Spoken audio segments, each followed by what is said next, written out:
Black Friday chicken sale? We're on sale? No, no, no, no. It's that time of year. Everything goes on sale for Christmas. But it says chicken sale. Are we on sale? No, we're not on sale. It's just the holiday season. You know, our cousins were butchered yesterday. I'm sure glad I'm not a turkey. Yeah, no shit. Whoop, who said that?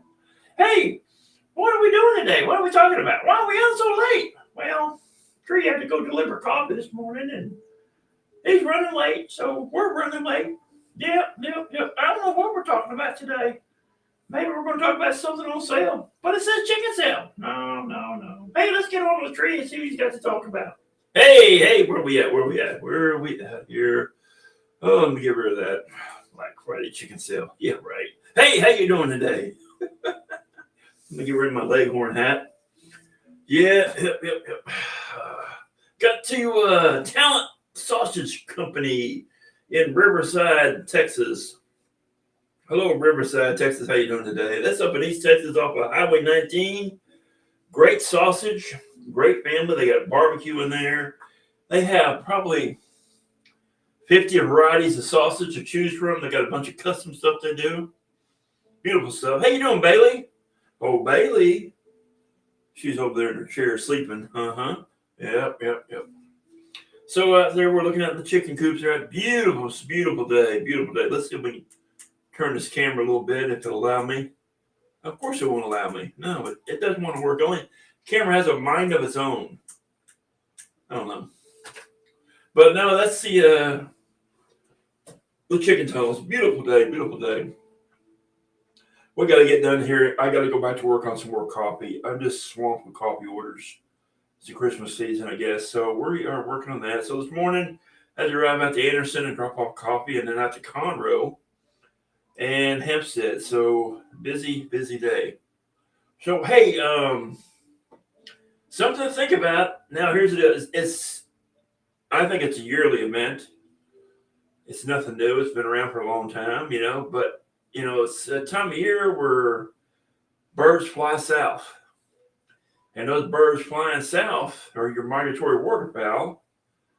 And they're the ones that are carrying the AI, the avian influenza flu virus that may cause illness in domestic poultry, fowl, and birds. Okay. So if we look on the Texas Animal Health Commission website, they are talking about flocks that have been confirmed positive. And as of the fall season, there have been two. Of course, Ellis County, they had 172 birds are under quarantine, confirmed positive, backyard non-commercial flock. And then on 11/20, another bunch of 45 birds in Grimes County tested positive 11/20/23. That's interesting. So we got those two there. Let's see here. Poultry, all birds reared or kept in captivity produce commercial animal products as breeding this purpose. Okay, all right. No. But no, if you go to their website, they have a bunch of neat stuff on there. Talks about everything, but the main thing we're going to talk about today is biosecurity. Yeah, you know what biosecurity is? Cross-contamination stuff, Yeah, if you're a chicken farmer and you want to go look at your buddy's chicken farm, change your shoes, and when you get home, take those shoes off and then wash them off before you go walk around your own property with them on. Or buy yourself some of those little booties to put over your shoes so you don't contaminate your own place or contaminate your buddy's place. You might think your birds are healthy, and you go over to your buddy's house and you're walking around his yard and you're taking all the dirt from your yard and putting it into his yard because it's on your feet and you're contaminating his land. So that's something to think about when visiting friends and so forth, and visiting other ranches and other farms and so forth that have poultry on it. So that's what's going to spread it, and we don't want to spread it. We want to contain it. So hope everyone's having a beautiful weekend. But real quick, back to the migratory birds. Of course, we're in the Central Flyway, and Katy. I'm not far from Katy. At one time was the goose hunting capital of the world. And along with Eagle Lake, and you have all these ducks and geese flying south, and when they fly over your land, they poop. They don't just fly; they continue flying and poop, and then they can land in your pond. Those of you that have farm ponds or tanks or fishing ponds, your wild birds, ducks will land in your ponds, and they'll poop and everything else, and that's how they're contaminated, and it can spread. I just have chickens. I don't have any ducks or geese. But if you have a farm pond, it could happen through there. So be careful. Please be careful out there. Don't be going around other people's property and looking at chickens and spreading stuff unless you have protection. Clean off your shoes before going and clean them off before coming back home. Yeah. So hey, how's your egg production this year? Has it decreased since the winter months and the time change has started and everything? Well, mine hasn't. In fact, it's increased. I mean, I posted up on social media. I said, wow, look at this.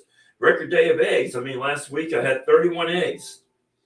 And then the next day I had 32. And then the next day it dropped down to 26. And then it goes back up, because chickens need breaks. They need a break in their egg laying. They need a rest, so they don't always all lay eggs every day. So comes to this. Do you have lights in your coop? A lot of people think, I got to have more lights in my coop because I want to keep having eggs. Well, it's this time of year that your chickens get a break and they rest. And I haven't had a decrease in egg production yet. My chickens are producing eggs beautifully, more and more all the time. It hasn't reduced. I mean, knock on wood, nothing has happened. But you never know. It can happen any day down to me. But man, my eggs are looking beautiful. They're clean and healthy. I'm very proud of my eggs. But yeah, so hadn't bothered me at all. Not at all. Well, I'm trying to find a picture here. Here we go. Oh yeah. So I'm up to I got more chicks they hatched yesterday, day before yesterday. I got my first ever sapphire gems. I'm so proud of that because they're came from my barred rock rooster and my blue Plymouth rocks combined together, make a sapphire gem. So I got 3 little beautiful silvery looking chicks, in my brooder, and I got a couple more Rhode Island reds. So I'm happy to see that and everything. But they're in a brooder. I take a picture of them, but it's a chick, no big deal. I'll wait till the sapphire gems grow up and look at them. They'll be beautiful. But I thought I had a picture of here, but I think I might have deleted it. I don't know. So how are your chickens? Are they freezing yet? I checked mine last night. It was cold last night. It really was. But I went outside and checked them. And I reached in and I grabbed my old foghorn. No, I call him Foggy. Fogggy, Foggy, my leghorn. And a rooster. And I reached in, I pulled him out, I was petting him and everything, and sat on the back porch with him. And I put my hand underneath his wing, and his body was just warm as toast. This was at 1 o'clock in the morning, and it was cold out. And I put it back in with the other hens, and they all gathered up together, So then I went over to my main coop, and they're all found just fine in there and everything. And I reached in there, and I had one hen that's kind of broody. And I opened up the egg laying nest, and I checked her. She was warm as toast. And she has no other chickens next to her. She's just laying an egg laying nest in there. So then I went over to my newest coop I just finished building, my coop 4. And I walked in there, and I checked the cream leg bars. And the 2 sisters were side by side along with some Easter eggers and olive eggers. And I put my hands underneath their wings and everything, all warm as toast. And then I went over to the Barred Rock chickens next door that are mixes, the ones that are mixed with cream leg bar or whatever, that are laying minty green eggs, warm as toast, you know. So I mean, they're great. They're doing fine, and I have no plastic up. It's all still well ventilated. It is no plastic up, nothing to protect them, you know.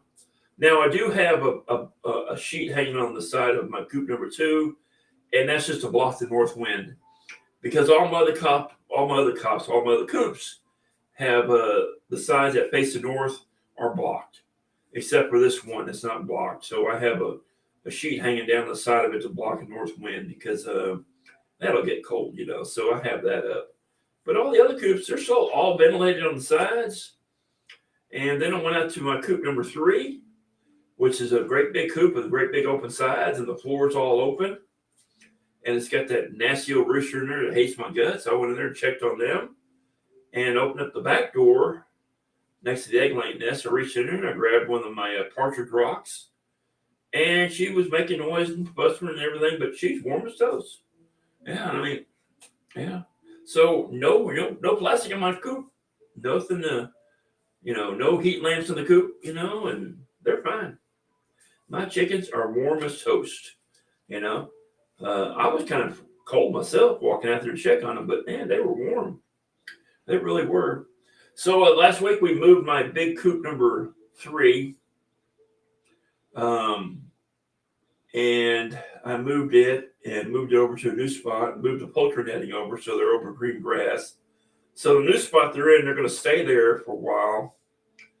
And I'm going to move the poultry netting kind of in a half of a clock motion every hour, every week or so. I'll move it every hour. And then when it gets all the way over to the 6 o'clock position, they'll go back to the midnight position. And by then, all the grass will be growing back, because I keep reseeding it, and all the grass that they're going over, they're pooping, and it's mixing into fertilizer, so it's got beautiful green grass. So I got that set up now.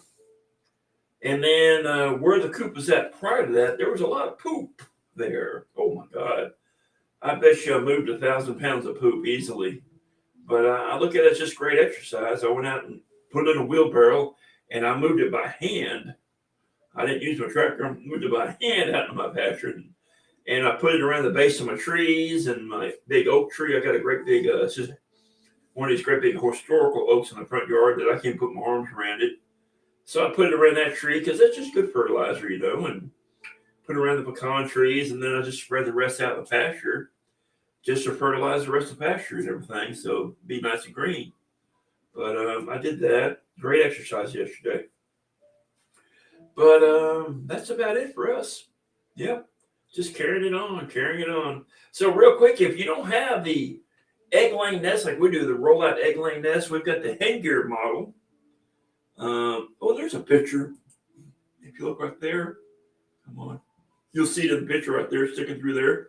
It has a perch on it. They get up on the perch, they crawl in there, lay their eggs, and then the chickens, then I'll walk up here, I'll show you this. You can see it sticking out right there. These are the best nest boxes. I can walk right up there, open those up, and collect the eggs without even having to go inside the coop, which is awesome. And the eggs stay cleaner. My eggs are beautiful. If you know me and you follow me on social media, I post up pictures of my eggs all the time, and because I'm proud of them. And they're beautiful because they're nice and clean. And I've got blue, I've got mint green, I've got olive green, I've got green, I've got browns, I've got cream, I got white. So I got all variety, and I got some those black Morans, those really dark ones. I got eggs from them too that are really dark, So I do have some beautiful eggs. I'm really proud of them. And the reason I have clean eggs is because I use those rollout nest boxes. Now my big coop I have for my Rhode Island Reds and New Hampshires, I built the egg laying nest box on that, same as the one for my Leghorns. But eventually, I'm going to replace those nest boxes with either the headgear or the best nest box. Best nest box, one or the other. I like the headgear the best. I really do. The gap on the inside where the eggs roll down, I think is bigger on the headgear box. And because I noticed in the best nest box, I have a few eggs getting stuck when they roll back, or they just don't even roll back. They just stay in place, or they kind of slide up towards the front. So I like the headgear box the best, I really do. And they're all priced about the same, But it's funny, if you go over to coop number 3 in the mornings, you'll see a line of chickens waiting to go lay their eggs. Now, there's enough room in that egg laying nest box for 3 chickens to sit side by side. And I've had 3 in there before, but I think you'll get 3 in there and they just want to stay in there and lay their eggs, so when they get a line of people. And they wait their turns, and they all go through there and lay their eggs. It's kind of neat. But they've gotten used to it. You could always put in more nest boxes, but then what happens is you still have the same problem. Everyone's going to want to use the same nest box because you know how it is. If you have multiple nest boxes, like in my big coop number 1, there's 7 nest boxes because it's a big coop. They only use 3 of the 7. So, yeah, what do you do? So the other ones are just for storage for shavings, But yeah, it's kind of funny. They only use the 3 of the 7. But I do love those headgear boxes. Oh, they're beautiful. Yep, I do. Oh, well, I got a lot of work to do. I got to get some stuff done today. So I hope everyone has a great weekend and be careful out there shopping. Bailey, you want to say anything? Huh? Bailey, you want to say anything? Bailey, she's asleep. Yeah, she's over there sleeping. Hey, Bailey. Bailey! Some service dog you are. You won't even listen to me. Hey, up. Were you dead over there? Bailey. She's looking at me like, what do you want, Dad? Bailey. Hey. You gonna look in the camera? Don't get off the... Oh, gosh. She's going to come over here now. All right, come here. Come on. Come up here. Get up here. Come say hello. Come on, up. There she is. There she is. Yep. Your tail hitting that cabinet sounds like a cowbell. More cowbell. More cowbell. Yeah. So, yep. Old sleepy dog. Well, I'm going to go outside and play with her a little bit because she's got to get a little playtime in, right? You want to go play? You want to go play? Yeah. She wants to go play. And we're going to get to work on some coffee orders, right? You want to go play? Come here. Up. Come here. No, she's over by the door now because I said the word play. Yeah, I did. She's all happy. But yeah, yep. So real quick, one more thing I got to bring up. Oh, I forgot about this. Is don't forget about the Lone Star Chicken Care event coming up. There it is up on the screen. Chicken. It's going to be December 17th, 2 to 5 p.m. in Magnolia, Texas. I talked to Howard about going out there, setting up and doing a podcast out there. We'll probably do one live that day. We'll skip the one we're doing that Friday and just do it live out there. But that'll be a good time. The last one they had was really good. They're going to be demonstrating how to remove the spurs out of a rooster. Mm-hmm. They'll be using the potato method. And at the last event, they had chili dogs. But this event, they're going to have baked potatoes with all the fixings. So when they get done removing the spurs out of the chickens, out of the roosters, or the baked potatoes, they'll be using those potatoes to serve to the public. No, I'm kidding. They're not going to have pizza. They're going to do the spur removal, but we're not going to be eating baked potatoes. I'm only kidding. No, I'm just kidding. I said that last week too, but yeah, they're not going to do that. That'd be nasty. But yeah, that's what's going to be going on. So they're going to have some seminars. Trina Robinson will be there talking. Marissa Weaver will be talking. Of course, Howard, he'll be nonstop talking. Yep. Mm-hmm. But we'll come out there and talk, and hopefully y'all can come by and say hello and so forth. I'm going to pick someone out to talk when I'm out there. Yeah, I'm going to grab someone and say, you got to be on the podcast. Yeah, I know one person won't be because she's like, she will not come on there. I'll try to get Marissa on there because she keeps saying, every time I tell her to come on the podcast, she's got an excuse. I don't think she wants to come on. That's all. She's afraid. But I'm going to get her and put her in her place and put her on the podcast, because not everyone needs a Lone Star Chicken Care assistant, or maybe you live out of the listening area or or that way out of the area, even though you're on the site, and everything, and you don't know them, in person or anything, but maybe we can have Marissa come out and talk on the podcast. That would be nice. So, oh well, y'all, I've got to get to work. Y'all have a great weekend. Enjoy yourself. And don't forget about Bailey's Brew Coffee is our sponsor. Go to her website, buy 3 bags. You save money on shipping. Great coffee. Great dog. Yep. Couldn't live without her. She's my girl. She's my lifesaver. That's for sure. But y'all have a great weekend. Bye-bye.